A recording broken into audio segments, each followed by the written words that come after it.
Hey there, what's going on, Andre? All good. So yes, last week it was quite fun in terms of the whole Azure kind of deployment. So yeah, for the AI, this week it's going to be some fun as well. It's going to be something that is kind of near and dear to my heart. Yeah, I bet it has something to do with Azure. yeah, it kind of it definitely does. I mean, for me, what I've been basically involved in last year is just to work with a client in terms of deploying a Kubernetes cluster with API. So basically, what we done was we made the Kubernetes clusters, private, and we used the feature as well. So that's what we're going to discuss, and I'm going to show that. And as part of these kind of Tuesday sessions, we're going to be working through Terraform code to be deploying Kubernetes clusters, working through to deploy that feature as well. I'll tell you everything there is to know kind of about that feature. So that is what I'm looking to cover basically today. So yeah, or when through the next couple of weeks of sessions. Okay, yeah, that sounds cool. Let's do it. Cool. So if I'm just gonna share my screen real quick. So if I convert this to here. Right, what we're going to be doing is we're going to be creating a private AKS, well, a Kubernetes cluster, but we're going to be using the API server VNET integration feature. Now, this feature, I found this is very useful because basically it allows the endpoint, because it basically projects that API endpoint into subnet. Now, what that means is when you originally deploy Kubernetes, you usually get like an API server address, which is like a public one, which you can access. That's no problem. But of course, security wise, it could be a problem because there's a lot of people looking to get into the data and everything like that. So you want to make sure that is as secure as possible.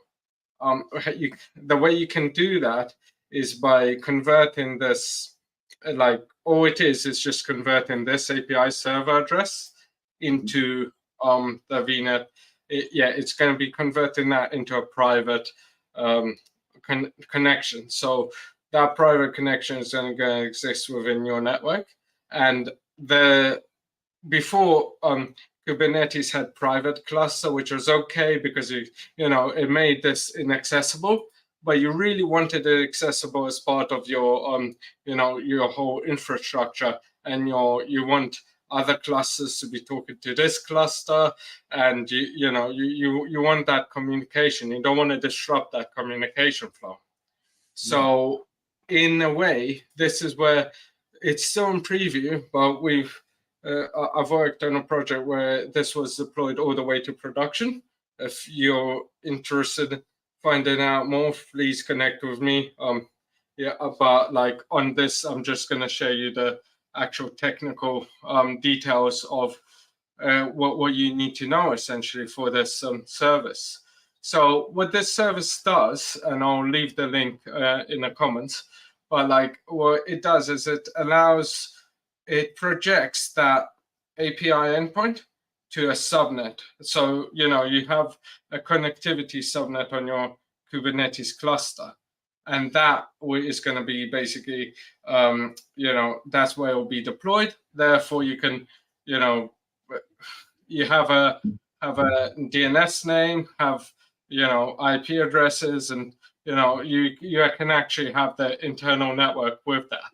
So that is the amazing thing. It's still in preview, but I was therefore going all the way to production. So I've got a lot of lessons learned, and this is what I'll be doing over the course of the weeks to just basically explain all the stuff that we that we went through, and like problems that have happened, etc.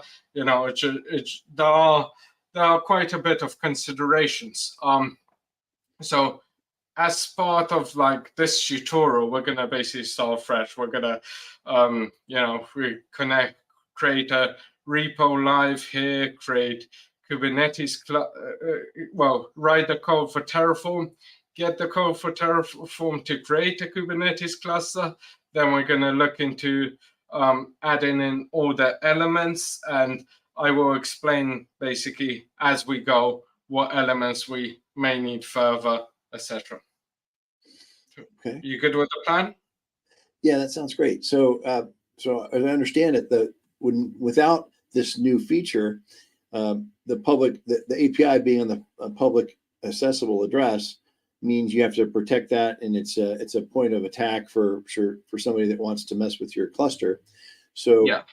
This preview lets you deploy it so that API address is going to be inside a VNet that you control. So you can put a firewall in front of it. You can control the routing to it, so you can make sure that it's protected as possible. Yeah, because if you notice over here, you know, the API server address is currently the public one, right? So anybody from, you know, I can connect from here. People can connect from all over the world to this cluster. Well, they can try to anyway, right? They can just go, oh, okay, well, we will try and go and connect to it. And then obviously you still might need credentials, etc. But yeah, that is one of those that, and then basically, and then what happens is the private cluster, the bit which is without preview, it does change it. It does, you know, it does change the API server, but it's not as effective. What you want is you still want that communication. So that's why you're doing that kind of VNet stuff, you know, to make sure that it does go through. Yeah. Okay. So yeah, so that's kind of the idea about this. So what we're going to be doing is we're going to be going through. I'm going to set up a new repository in GitHub, and I'm going to call it Kubernetes. And you know what? As we go through this, I'm going to make it a public repo. So any changes, anything, you can follow along. You can always come give tips if you want. People that are watching, yeah, I'm happy to give those tips. It's you know, I wanted an open collaboration. The thing is, I gotta say, I deployed it not in Terraform. I deployed it using a different infrastructure as code. But this is the one thing which I'm like, oh, okay, yeah, I love my Terraform. I like Kubernetes. I'm just gonna marry up the two over here. So yeah, we will do that. Okay. All right. Well, first of all, what we want to do is I'm gonna import a repository. Now, I'm gonna look into using some. There's something called Azure Verified modules in and these modules are it's an initiative to consolidate and set the standards for what good infrastructure as code modules should look like. So these modules help in terms of like AKS and deployment and making sure that, you know, all of that kind of best practice is followed. You know, that they have a lot of good stuff like, for example, they're using YAW for tags, which allows your automatic creation of tags. So that is really beneficial. You know, and it's a good module pattern to basically grab. I'm just gonna try and find it because I think they had a few changes recently, as you can see, 6 days ago. So I need to find the one for AKS because they might not have it straight away. So hold on 1 second. Let's find the AKS one. I need to learn more about this too. Yeah. This is great. So and multiple, not it's bicep, terraform, etc. So yeah, it's got bicep, it's got terraform, it's got you know, the Azure Verified modules are quite cool and, you know, good to basically use. So you know, they've just been introduced 5th of February 2024. You know, so you know, they are very exciting initiative. They're not by like, let's just say this, they're not fully official by Microsoft. They are supported by Microsoft, and they, they host, but they have a team and people and a community which contribute to this to make sure that all the code, everything is followed, and it's really great to have. So yeah, I just need to find the one for AKS. I had it the other day, but if I can find it now, AKS. Sorry, I'm just, but that is what we need. I'm just trying to find it.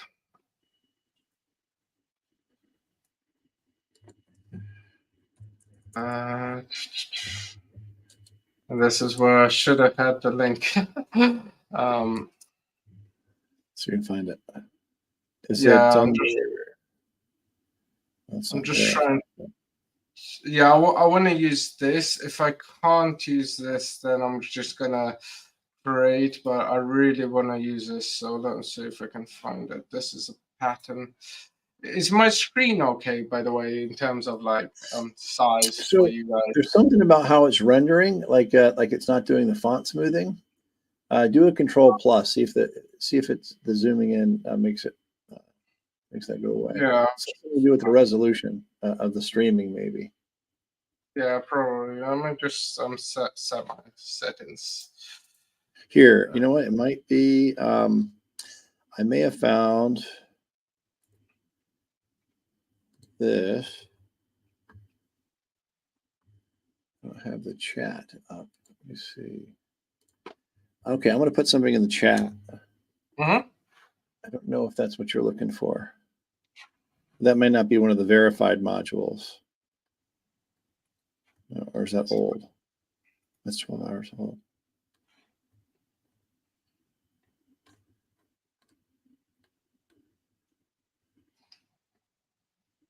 Oh, that's in private chat. Yeah, don't worry. I have it. Let me just check the tags. Yeah, I think that'll be fine. Yeah, perfect. That's the one I'm actually. Is that the verified module? Azure Terraform verified modules. Yeah. Okay, cool. So this is the one. They are. So this is a module, and then after that, it's basically the verified module go on top of the Terraform AKS. I think so, from my memory. I think that's what it is. But yeah, let's just work through this. Code. So what I want to do is I want to just copy that. I'm going to go into my Visual Studio. I'm going to open a folder. I'm going to my projects. See, I'll just do a new one for this one. Why not? YouTube projects. And then I'll just create a new one, which is will be called Kubernetes. And if I select this folder,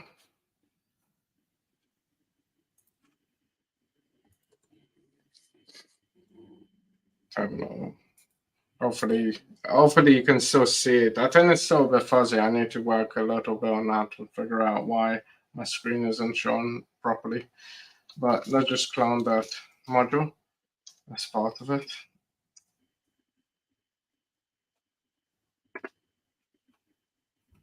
Let's see. And now what we're going to do is let's just have a look through the code. So they have a bunch of examples. So if they were going to have name clusters or startup and and they have the main TF over here. So let me just make this a little bit smaller.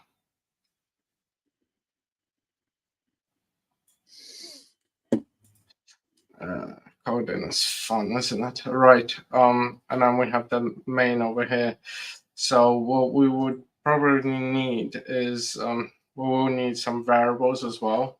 So as you can see, let's just go kind of through the code.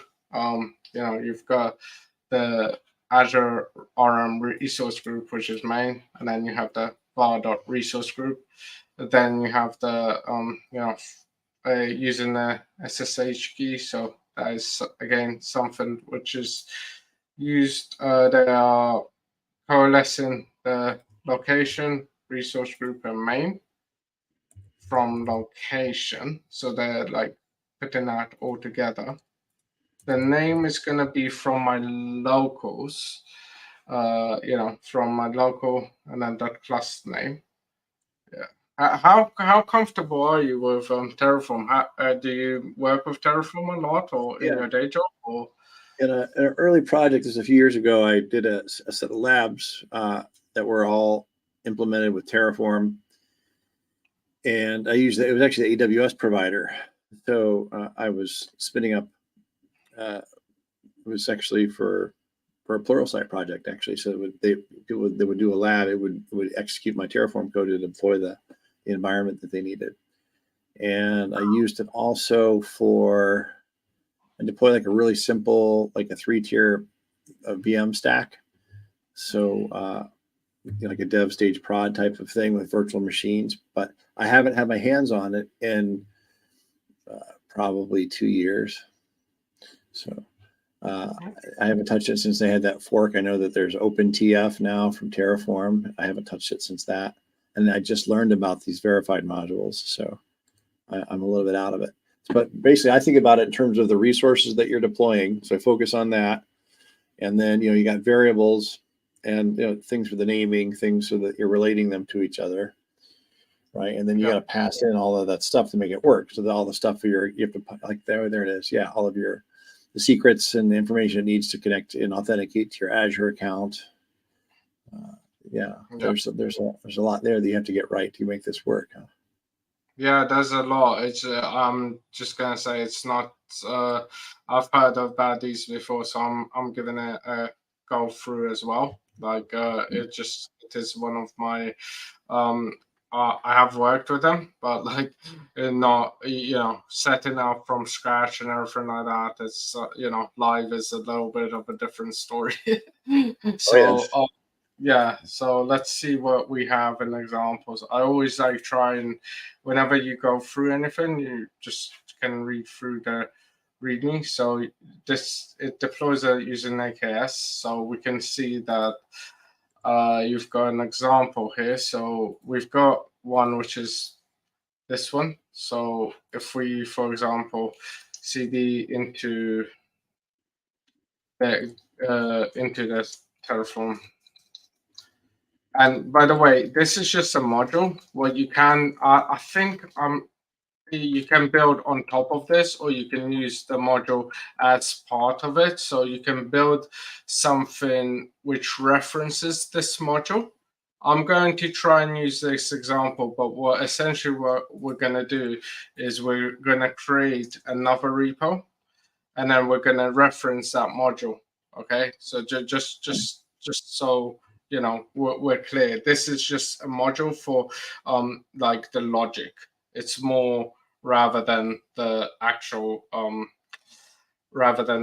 like variables, because you can create like TF files which are like a variable files in there. So that's something pretty cool to do. So if I go into examples and then named as the cd Terraform, and then let's just see if right off the bat, let's see what would we need. We first, and then if we go into what should we deploy? Let's just try a startup one to make sure. And then if I just did Terraform in it, see what happens with that.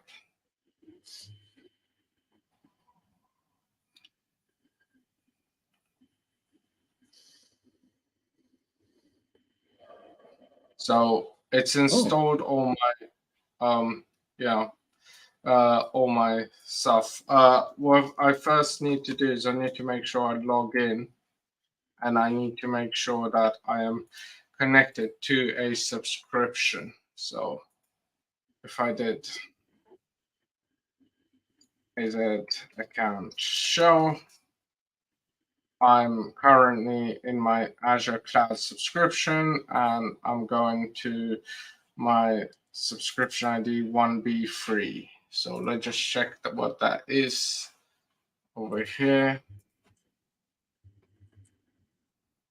Right, so I've got this one, so that's fine.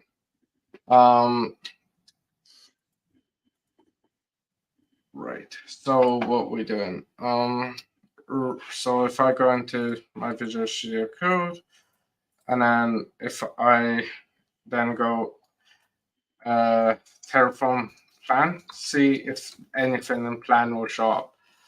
So it's asking, so it's obviously wanting to use my secret, a service principal, which is basically going to be using for that subscription. That's what they say in the comments. That's what it uses. So a good way,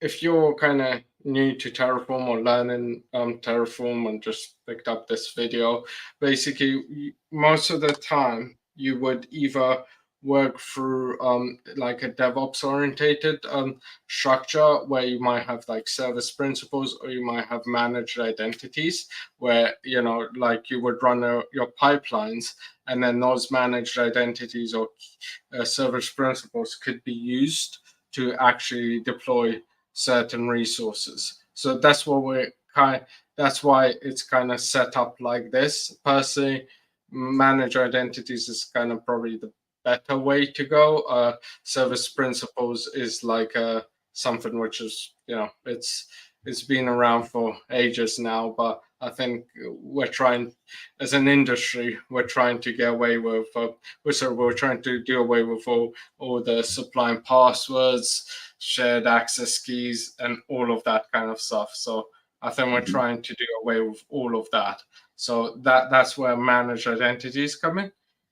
In this case, it is asking for something. So we can try and enter the client ID. And is that so that's the service principal? So you'd have to create one in your Azure account first, and then tell it about that. Exactly. So in order to create a service principal, you can do so via, you can create a new app registration if you wanted to. You could call it, I don't know, I'm just going to call it test Kubernetes because it is my, and I'm just going to do account in this organization only, because you can have like, you could use a service principal. Like, for example, I worked for a client where basically it was used for like authentication. So, you know, different types of authentication. So multi-tenant might work there, but I just need my single tenant in this way. And then you don't need a redirect URI. That's, you can just register that. Okay. When you create your, you go ahead. Yeah. So now that you have that those IDs, and these are always, I get confused with these, but like there's those three numbers there. It asks for the client ID in the prompt. That client ID in the top, that good is like that's the identity that this thing has in your Azure tenant, right? So then that I can give that thing permissions to access like a resource group that you want to deploy to, right? That's the client ID that it asks for. Yeah. So when most of the time it would be using the client ID. Yeah, I know some even reference object ID, but they actually mean client ID. So it's just most of the this is your main identifier when you're working within Azure. Of course, your directory tenant is going to be the tenant for this organization, but then you would have your client within the tenant to actually go through that. So yeah, so what we're going to be doing is we're going to be creating a client.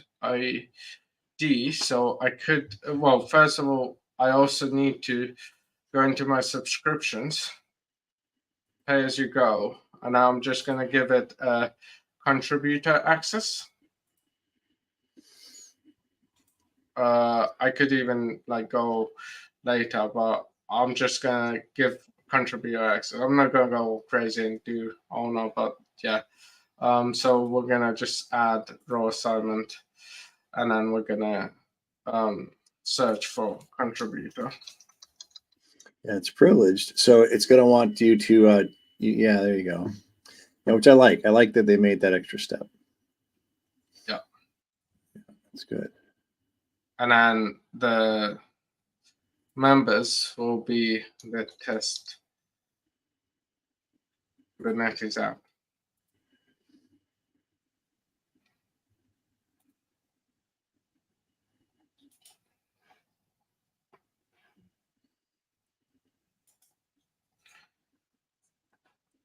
Right, so I've given the permissions, so that's good. Now if I go back to my app,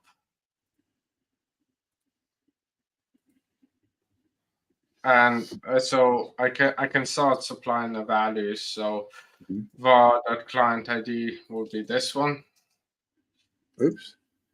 Just, right click paste will work. Yeah. What did you press? So I just right click it. I just right clicked there. So the next one we would need to do is going to create a secret. So we're just going to create a new client secret. I'm just going to take this off live stream because I don't. Yeah, it's not. To be fair, I don't really care if you guys get access to this subscription because it's just like. But yeah, I'm just going to copy that value. That's good. Security. Secret. And you're going to. I'm looking up this with Terraform. Can you put it in? How are you going to pass it in? Yeah, I'm just going to pass it into the.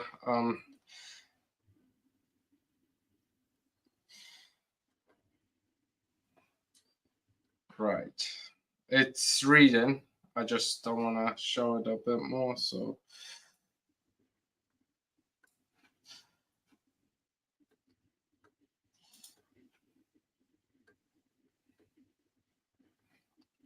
It's now going through and selecting all of this. I'll try and get a bit more streamlined when yeah, so the ID is yeah, I'm looking at I found the docs for the managed identity with Terraform. So if we set that up, it'd be a little bit more seamless. You could exactly. So and you have to put in like environment variables on your workstation, and then Terraform would pick it up from the environment variables when it does the deployment. Yeah, exactly. So I think next time I'll do a quick video on how to I'll set it up in preparation for this live stream, and I'll show you, and I'll do a quick video to how you would do that. So I'm just waiting for it to go through. Can you show the? Is it safe to show now? Oh wow, yeah, it's doing the plan. Nice. Sure, yes. So as you can see, key, do you know that there's some key to like maximize the terminal, like it's like Zen or Zoom or focus mode or something, but it's like I saw somebody do it in a presentation, but I don't know how to do it. I think it's yeah, I think it was like was it Shift Z, or I'm just no Shift. Oh. Mac terminal focus, terminal control down arrow. No, that just moves the cursor. So yeah, we can see that we got 19 to add over here. So we got the AKS Kubernetes version, cluster name. Again, we will refine everything of this. I'm just trying to get a, like a short kind of principle going, and then like, you know, over time as we work through this, we're gonna learn and we're gonna have a much better structure.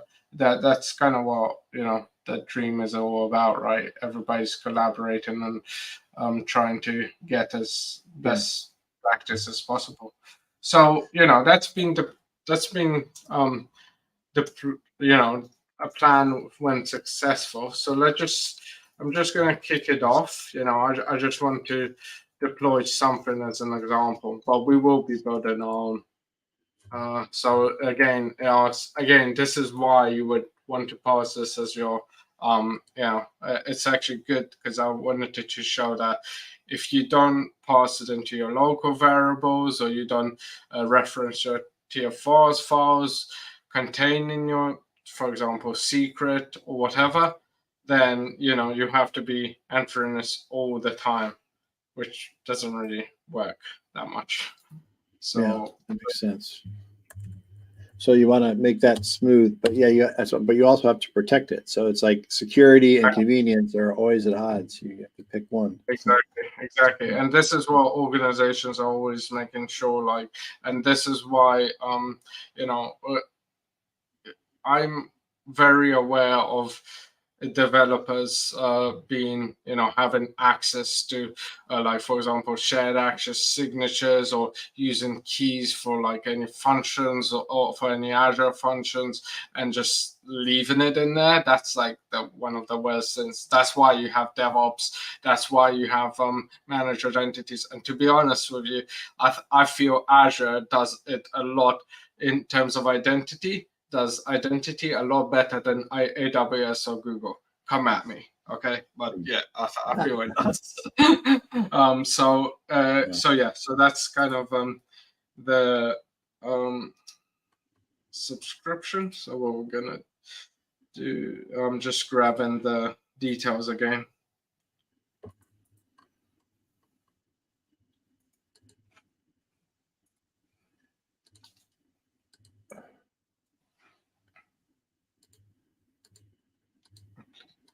Let's see. So grabbing an application, putting that in,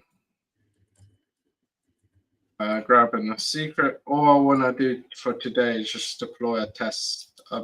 And then next time we're gonna properly plan this and go through how to actually, you know, how we're gonna structure our Terraform, you know, structure our GitHub.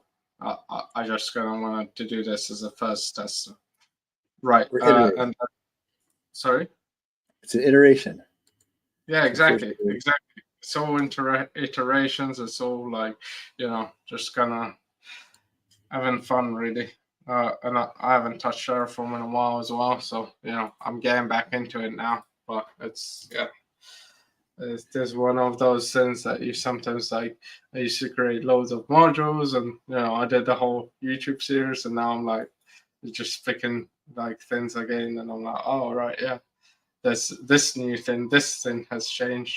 Okay, cool. So you know it's going through now. So I basically set auto approve. So you know when you do the whole like plan and apply, and there's Terraform validate as well that you can do. But essentially with how you're meant to do it is you're meant to push, when you're working with DevOps, you're meant to push a plan out to somewhere. Then you go, oh, okay, yeah, this plan is great. Approve this plan. Go. You know, like you're not really you're meant to be working the apply on the plan that's published. So that, you know, over here we just got a device. We got, you know, my structure, but eventually, you know, that's what I would like to build as well. Some you know, good DevOps functionality, making sure we have that as well. So that's good. Let's just create it and see what we get. So it's going through. Oh, nice. So it's creating the key vault, looks like. Mm-hmm. Oh yeah. So if you do on your terminal, actually, you know what? Yeah, another thing I'll make a note to, I think there's a key to toggle this, but I think you have to go into your settings and mess around with it. There's a button you can to do full screen terminal inside of VS Code. But I think if you hide,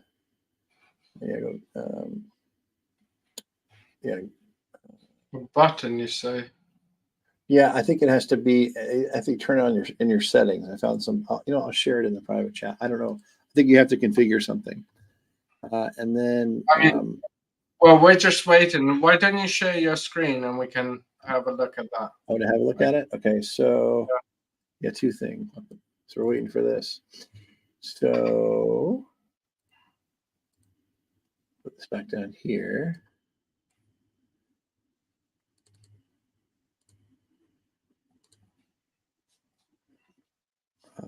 Let's do.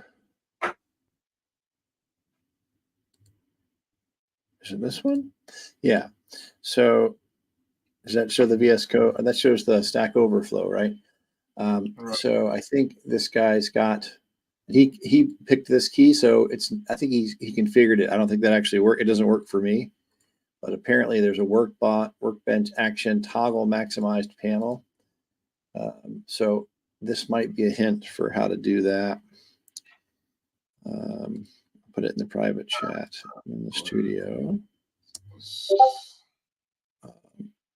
And then. What did you say it was called? You're putting private chat. Oh, yeah. It's toggle maximized panels. That's somewhere in the settings. Actually, I haven't even tried to turn this on. I'm working on something completely different here. Go to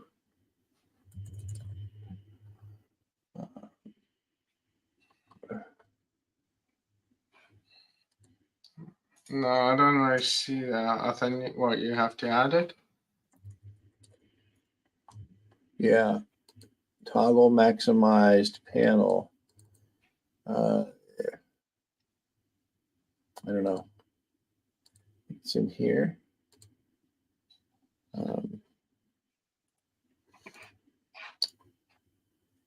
See how we're doing anyway. That deploy.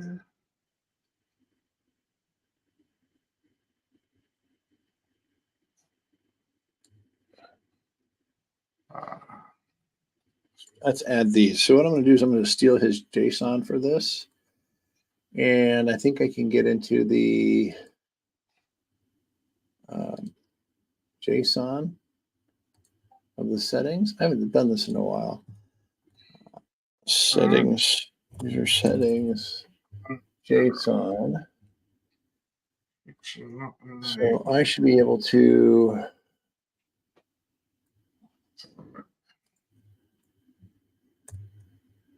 Oh, I can't put key bindings in there. It's the wrong place for them. Wait. Right. So apparently I need to enable this feature within my subscription. Encryption at host.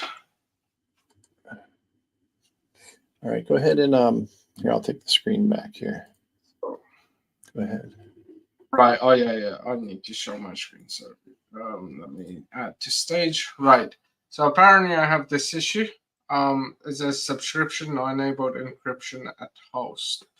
So I found an article, which is here. It has an answer as well to it. And then basically it says register. You just need to run. Sometimes you have to register certain commands to make sure to enable them. Like, for example, the preview feature, which I was talking to you about, you would have to register that feature against the subscription. It just won't work out of the bat. And that's how most preview features work. You need to actually register that preview feature in order to work with it. Okay. But yeah, let's just run a PowerShell. Well, how do you like to do your commands? Do you like the Cloud Shell? Do you like the Windows terminal in the Cloud Shell? Do you like local PowerShell? How do you like to usually work? I usually like Azure CLI, to be honest with you. That's your have expired. Let me just AZ account.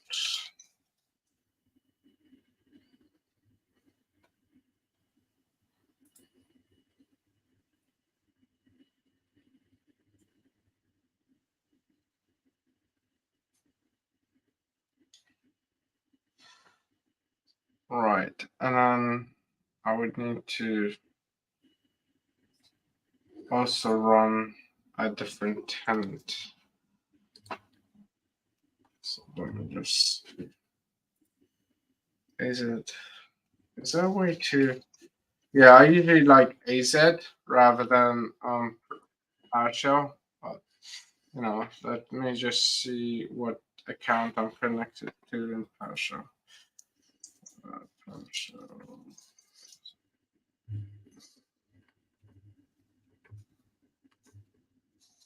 Yeah, I don't know. I found Azure CLI always to be a bit more intuitive than PowerShell. Yeah, I like it as well. Yeah, I gotta say, yeah, PowerShell. Yeah, you tend to have to do a lot of extra steps to connect things and do it the kind of the PowerShell way. And Yeah, Azure CLI tends to shorten the number of keystrokes to get it done. exactly. Because I need to also make sure that I connected the right tenant as well. So if for this too, we're gonna be connecting to. Oh, we are connected to this, but yeah.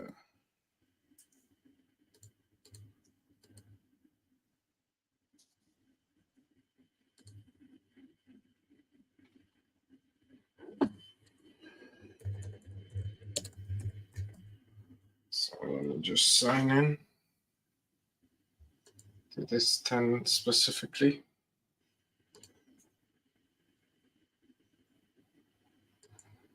Authentications are fun. But yeah, this is like, I'm trying to get a whole, show of, how you would maybe work if you're just trying to start out, as a DevOps engineer, or want to learn like how to work with Kubernetes or Terraform, or you're not sure of anything. So that's how I try and get you guys to basically learn as well, just like from the beginning.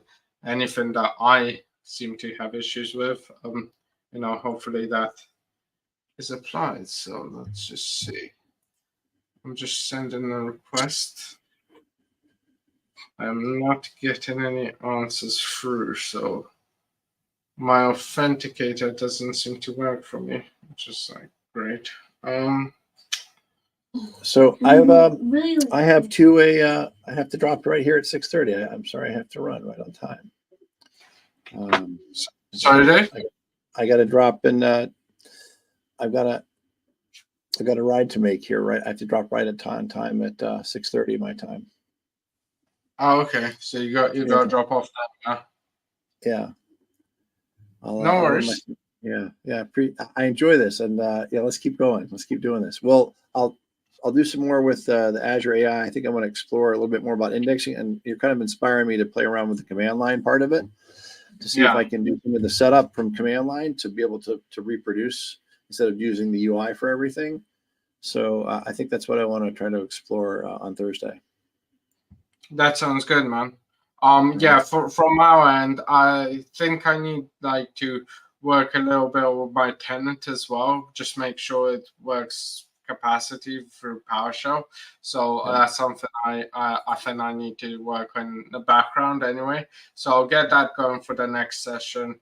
We can finish up here because it is a little bit late. But anyway, yeah, thanks all for joining. It's been a lot of fun. And honestly, from next week, we're going to have more of a structure. I'm going to put it through put certain steps through, and then we'll go from there. But yeah, thanks for joining all. It's been a real blast, and it's been fun to go through all of this kind of stuff. So yeah, thanks for joining, Dave. It's been fun. Right. And so, Thanks, Andre. See you later. see you next week. See you on Thursday. See you on See you on Thursday. Thursday. Talk to you soon. Bye bye.